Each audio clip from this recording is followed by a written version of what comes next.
Assalamualaikum anak-anak, selamat siang. Apa kabarnya? Apakah sudah siap untuk belajar hari ini? Masih di kelas online PAL TV. Kita akan membahas materi desain komunikasi visual yang sudah terbit pada tanggal 24 September 2020 di harian Sumatera Express. Baik anak-anak yang ingin bertanya nanti bisa kita layani melalui hotline 0711 3822.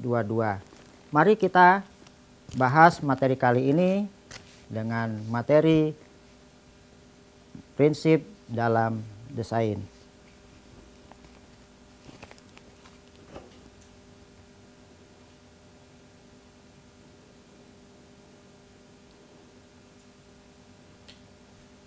Anak-anak, sebelum kita memasuki materi ini, beberapa waktu yang lalu kita telah membahas tentang unsur-unsur seni rupa, yaitu di mana unsur adalah sebagai pewujudan atau pembentukan materi di dalam karya kita. Nah, sekarang kita memasuki pada materi prinsip ini, yaitu untuk menyusun unsur-unsur itu kita perlu prinsip atau kaidah-kaidah. Jadi apa itu prinsip? Prinsip desain itu adalah azas dalam menentukan unsur untuk penyusunan atau penataan dari unsur-unsur desain atau seni rupa ke dalam format karya agar tampak estetis, ya. Kemudian materi yang kita bahas hari ini adalah membahas tentang 5 prinsip, yaitu prinsip kesatuan atau unity, prinsip irama atau ritmik, kemudian prinsip keseimbangan atau balance, kemudian prinsip proporsi, kemudian prinsip penekanan titik fokus atau empasis. Kita masuki pada prinsip pertama, yaitu prinsip kesatuan atau unity. Kesatuan adalah penataan unsur-unsur dengan cara menggabungkan atau memadukan unsur satu dengan yang lain, sehingga diperoleh hubungan yang erat dan kuat, serta saling mendukung antara satu dengan yang lain sehingga terdapat kesatuan yang tidak dapat dipisahkan. Kesatuan juga dapat diartikan kesatuan antara unsur-unsur dalam seni rupa atau desain, sehingga tidak ada bagian satupun yang berdiri sendiri. Prinsip kesatuan ini tidak dapat mengabaikan prinsip seni rupa lainnya untuk mendapatkan atau menghasilkan karya seni yang bernilai tinggi sebagaimana mestinya. Dalam kesatuan, perasaan adanya kelengkapan, menyeluruh, integrasi total, kualitas yang menyatu dan selesai. Dalam kesatuan ada hubungan dari seluruh bagian dalam susunan bekerja sama untuk konsistensi, kelengkapan, dan kesempurnaan. Ini adalah puncaknya dari seluruh prinsip pengorganisasian unsur seni rupa setelah prinsip harmoni. Kesatuan dicapai dalam suatu komposisi menciptakan suatu hubungan yang kuat antar unsur yang disusun. Jadi kesatuan secara skematik dapat terlihat nyata, dapat pula hanya tersirat karena hanya persepsi kita yang merasakan adanya kebersamaan. Nah, ini adalah salah satu karya desain yang menerapkan prinsip kesatuan. Nah, yang jadi pertanyaan sekarang ini adalah bagaimana kita akan membuat karya itu melalui prinsip kesatuan menjadi sebuah karya yang estetik. Ada berbagai cara dalam mengaplikasi unsur-unsur rupa melalui prinsip kesatuan ini.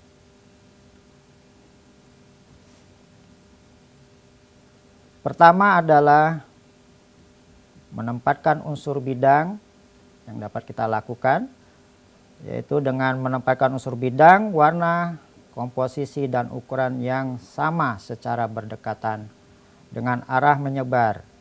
Tetapi secara visual dengan menempatkan unsur-unsur ini sama seperti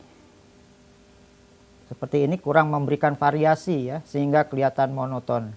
Nah, kalau anak-anak melihat pada monitor, ini adalah karya yang membentuk sebuah kesatuan di mana unsur-unsurnya berupa bidang segi 6 yang mempunyai komposisi menyebar, ya, dengan warna yang sama, kemudian dengan pola yang sama. Nah, ini bisa kita sebut dengan prinsip kesatuan atau penataan prinsip kesatuan. Secara real anak-anak bisa membayangkan prinsip kesatuan ini bila kita ilustrasikan ke dalam kelas, ya. Di mana di dalam kelas di situ ada elemen kursi, ada elemen meja, kemudian anak-anak sendiri duduk di sana memakai seragam yang sama sehingga memiliki kesatuan. Bila salah satu anak misalnya berpakaian tidak sama dengan yang lain, maka itu tidak disebut dengan prinsip kesatuan. Kemudian yang kedua bisa kita lakukan untuk mengaplikasi dalam prinsip kesatuan ini adalah menempatkan unsur bidang dengan ukuran dan posisi yang sama, ya. Membedakan warna pada dua arah yang berlawanan sehingga berkesan membagi dua area yang berseberangan. Contoh pada karya ini, ya. Di sini ada warna ungu, merah, biru, dan biru muda. Kemudian diseberangkan dengan warna biru yang lebih muda pada ungu. Kemudian ungu muda dilawankan dengan merah, ya.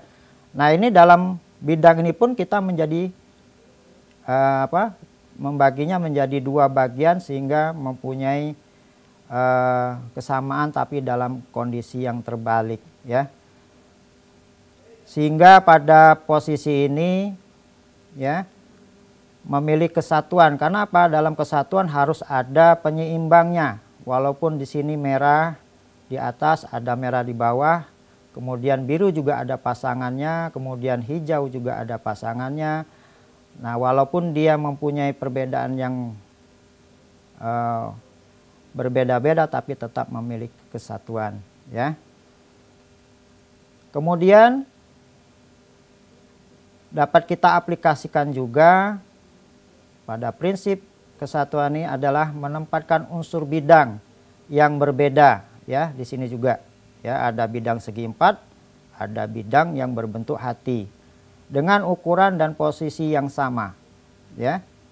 Ukurannya bentuk hati sama, bentuk kotaknya juga sama, ya. Kemudian membedakan pada warna, ya. Di sini ada bagian kotak yang berwarna biru tua dan biru muda, kemudian hati dengan warna merah dan warna putih, ya. Secara visual komposisi ini terlihat dinamis dan tetap pada kesatuan utuh, ya. Di mana letak dinamisnya? Yaitu dengan mengulangi, ya, dengan cara mengulangi bentuk-bentuk atau bidang-bidang yang ada pada karya ini, sehingga seperti kita menghitung, ya, 1, 2, 1, 2, terus seperti itu, ya. Kemudian yang dapat kita lakukan dalam prinsip kesatuan ini yaitu menempatkan unsur bidang yang sama dengan ukuran dan posisi yang berbeda, serta membedakan warna pada tingkatan bentuk bidangnya, ya. Seperti pada contoh di sini ada unsur bidang yang sama, kemudian ada ukuran yang berbeda, ya. Ada besar, ada kecil, ya, bentuk segitiganya. Kemudian dengan membedakan warna pada tingkatannya, ada biru muda kalau kita amati di sini, kemudian ada biru tua. Secara visual komposisi ini sangat terlihat dinamis, ya, karena dalam berbagai gerak, ya, dan solid dalam satu kesatuan warna yang serasi, ya. Ini sudah kita lihat bahwa di sini komposisi warnanya cukup menarik dengan menerapkan warna monoton, ya, dengan tingkatan warna-warna yang pada satu kesatuan warna.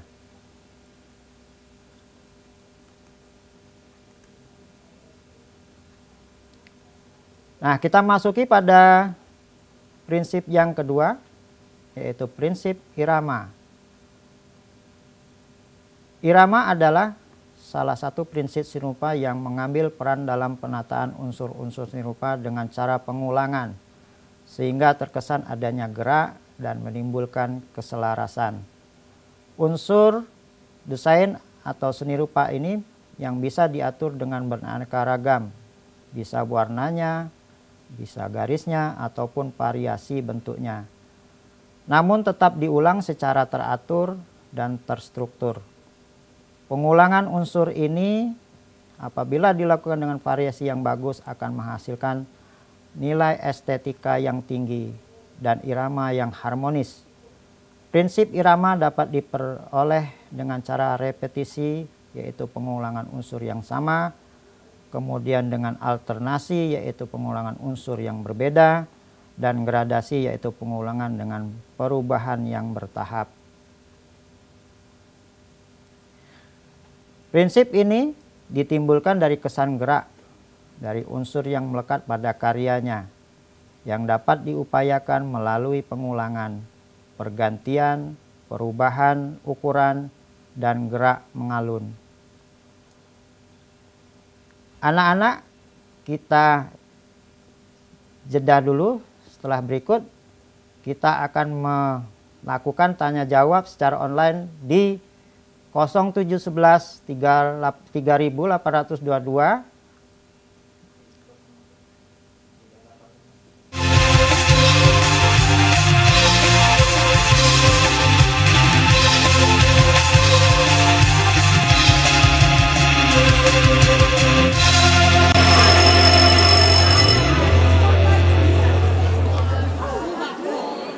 Terima kasih anak-anak masih di kelas online. Yang ingin bertanya bisa melakukan pertanyaan melalui hotline 0711 380022. Mari kita lanjutkan materi selanjutnya. Pada prinsip irama, prinsip ini bisa ditimbulkan dari kesan gerak dari unsur yang melekat pada karya yang dapat diupayakan melalui pengulangan, pergantian, perubahan ukuran, gerak yang mengalun. Kemudian irama pada karya ini dihadirkan supaya lukisan atau desain tidak terkesan monoton. Menjemukan akibat pengaturan unsur-unsur yang sama baik melalui bentuk, ukuran, dan warnanya.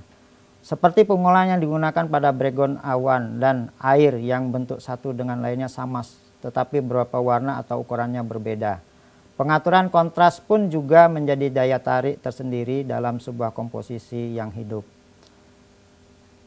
Nah, ini adalah contoh yang menurut saya sangat baik ya, karena di sini ada pengulangan yang sifatnya mengalun ya, sehingga memberikan gerak yang luwes. Nah, di dalam prinsip irama kita dapat mengaplikasikan unsur rupa dengan penataan prinsip-prinsip sebagai berikut. Pertama adalah dengan melakukan repetisi, yaitu dengan pengulangan susunan unsur rupa seperti bidang, bentuk, dan warna yang sama pada posisi searah. Nah, ini adalah contoh-contoh desain yang menggunakan prinsip irama dengan penekanan repetisi. Nah, di sini ada pengulangan-pengulangan yang pada bidang, kemudian warna yang secara teratur. Kemudian di sini juga ya pengulangan bidang yang sifatnya berbeda ukuran ya. Kemudian di sini adalah pengulangan secara berirama dengan menggunakan unsur garis. Yang kedua adalah dengan menerapkan pengaturan alternasi, yaitu dengan penggunaan unsur yang berbeda. Nah, di sini bisa kita lihat bahwa pengulangannya terdiri dari berbagai macam unsur, yaitu ada bidang, ada titik, kemudian ada garis. Nah, ini semuanya akan memberikan suatu pengulangan-pengulangan di mana pada karya ini sangat cukup baik ya penataannya, sehingga dia memiliki kesan gerak yang cukup baik juga.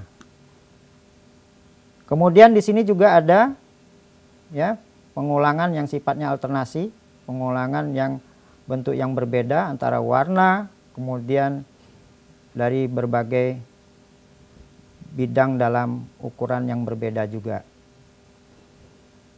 Kemudian dalam penerapan gradasi, ya, yaitu pengulangan dengan perubahan yang bertahap.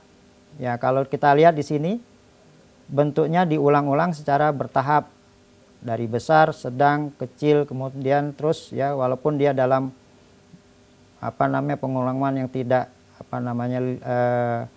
bertahap secara gradasi, ya. Kemudian yang di sini juga dari pengecilan hingga pembesaran, terus mengulang sebaliknya. Ini dari segi bentuk.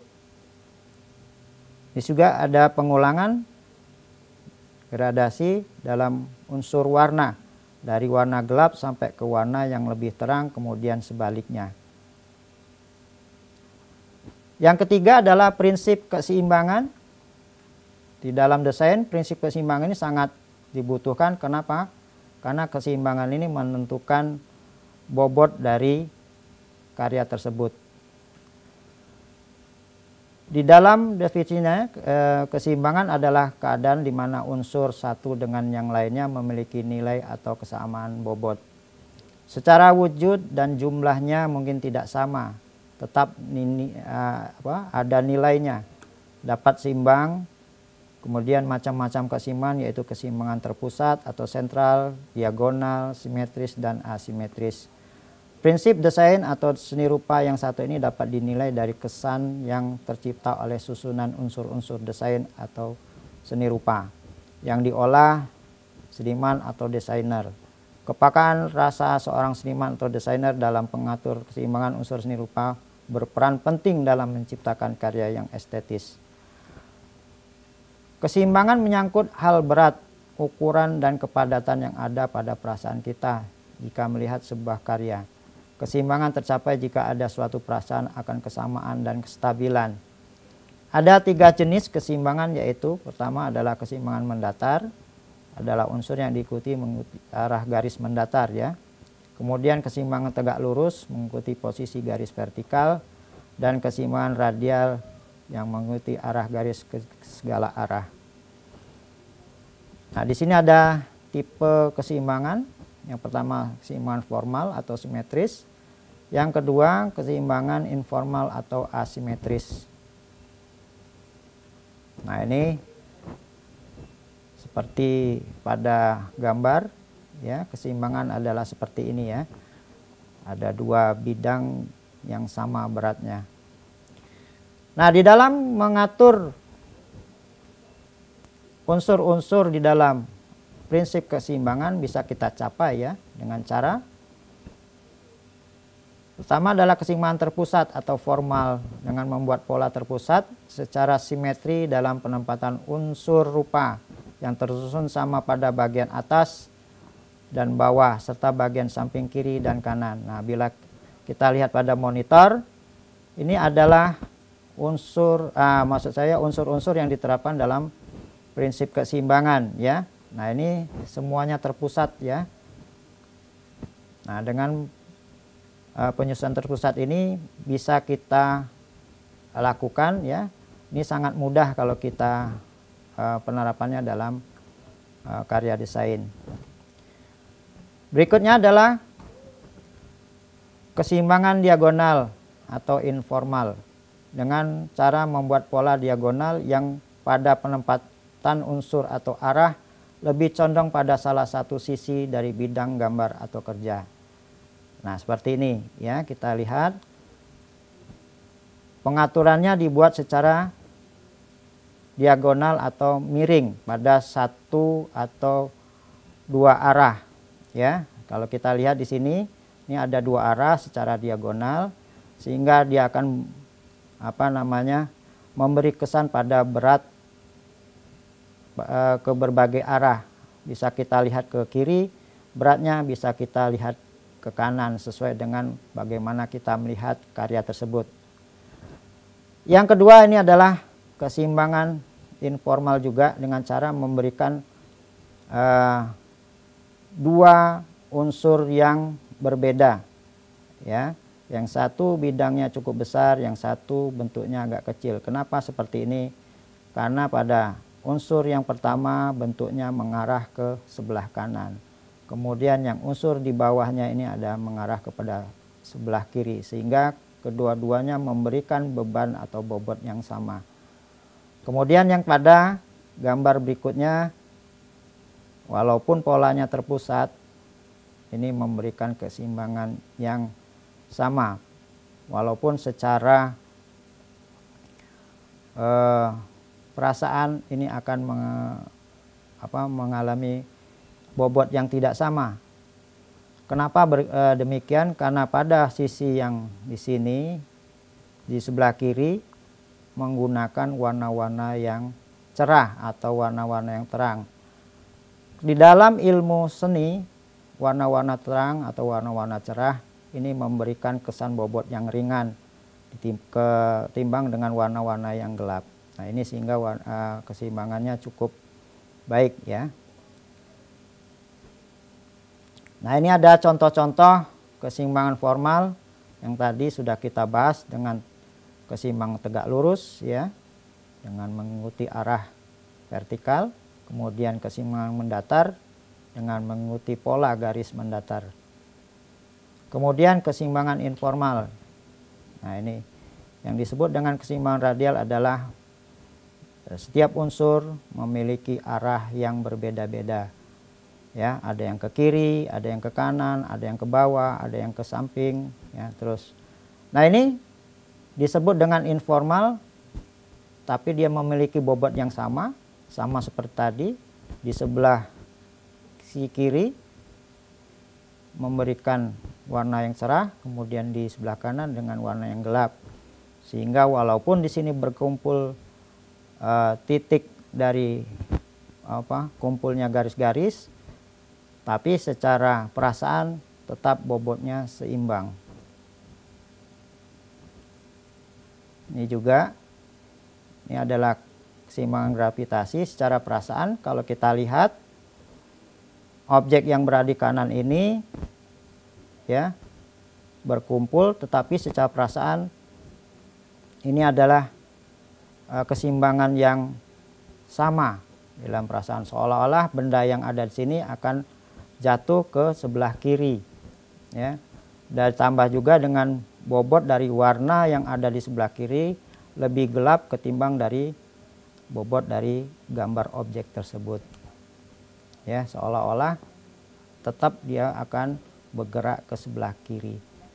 Yang ini juga sama, walaupun di sini miring ke kiri, tapi bobot yang di sebelah mengimbangi ya, kelompoknya besar-besar sehingga dia arahnya tetap seimbang. Nah, ini yang bukan dikategorikan keseimbangan, jadi masih berat sebelah kiri ya. Jadi kalau anak-anak ingin membuat sebuah prinsip keseimbangan dari unsur-unsur desain harus mengikuti aturan-aturannya. Nah, ini bukan disebut dengan prinsip keseimbangan. Kemudian prinsip proporsi atau kesebandingan. Maaf, ini salah tulis.